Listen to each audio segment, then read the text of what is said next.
a sermon here, but I believe he's going to hold us accountable for the things that we've done and are doing. If any of my kinfolk ever see this, then I'll lose more than what I've lost already.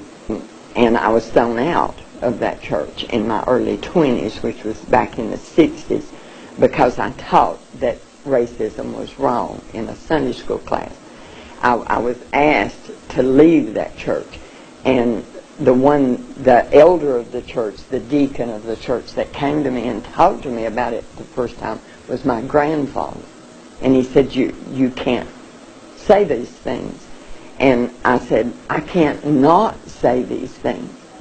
Christianity has been misused for hundreds of years to keep your people in subjugation.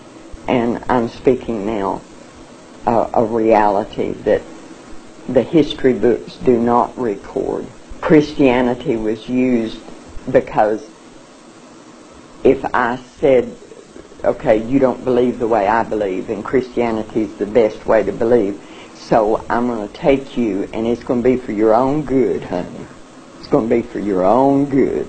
I'm going to take you, and I'm going to tear away everything about you, and just keep your hands and your feet, because they can help me getting off. But I'm going to do this for your own good, because I'm going to give you a God. Now, what does that God look like? The reality of it is when he came here, he didn't look like me. So what am I going to do about that? I'm going to make him look like me. So for hundreds of years, we've been telling you, and now you have to keep in mind that we took away any other God that you might have through force, through fear, through pain, through any means necessary. So now I'm going to give you a God, but I'm going to do that in a way that it's going to further me. So I'm going to give you a God that looks like me, so that when you bow down to that God, you're bowing down to me. The Bible tells us what he's going to look like when he comes back. We have taken that and changed it. Do you remember when Jesus went to Egypt? He hid in Egypt. The people in Egypt, honey, they're not white people. How could he hide that? See, so that we've done that. We've given your people a God that looks like me, so that you don't have any qualm about bowing down to me. See, because this is the image of God. I don't know of any sin that we've committed that's greater than that one. And we did it with the Bible in our hands when we were beating your ancestors for looking at us eye to eye. And we're quoting to them from this scripture. Even if we allowed them to have their own ministers, which there wasn't many of because we didn't allow them to read. But if we said, okay, you can have your church. This is my plantation. I'm going to do what I want with it. You can have your church. But then spies were sent. And those spies would stand outside the church, and that man would be beaten, perhaps killed, if he preached anything other than 3 sermons. And those 3 sermons were turn the other cheek, obey your master, and it's going to get better one of these days. God's going to take care of all of it. You're going to be in a happy, happy land. So put up with what you're putting up with now.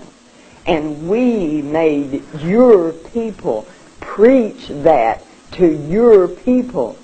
And it's still being done. It's still being done. Those are the sermons that your people hear. Those sermons are what causes your people to comfort me when I do something that's wrong, we still know where your place is. We know where our place is. And to me, the greatest deception that we've caused is that your people believe us when we say, this is my place and that is your place. Because I see evidence, and especially in seminars like this, because I will hear non-whites speak, and I hear them speak when they don't even know that they're speaking from a position that I have told them is the only way they're going to be allowed to succeed to that degree that I'm going to let them come up that ladder. Of course, I'm just going to let them come up so far. But the greatest sadness for me is that they don't even know. See, I have done such a good job that they don't even know that I've done this to them. A strong black man one time said to me, one of the greatest things you can do for my people is to stop shedding any tears. And he said to me, you must stop the tears, because my people are so conditioned to putting their arms around you and comforting you when you weep, then they are no longer strong. Their strength that is coming from standing up and saying, no, you're not going to treat me like that. That strength is gone because they've got their arms around you, comforting you. And I have tried to listen to the wisdom of that very, very wise man. I can't always, when I sat in that room the other night, when the author of Without Sanctuary, when he was speaking and those pictures were there of the lynchings, the methods that we have used to keep control, I wept, that I could. But when I wept, his words came back to me, because all around me, the non-white people would reach out and comfort me. My God, there in front of, I don't understand it.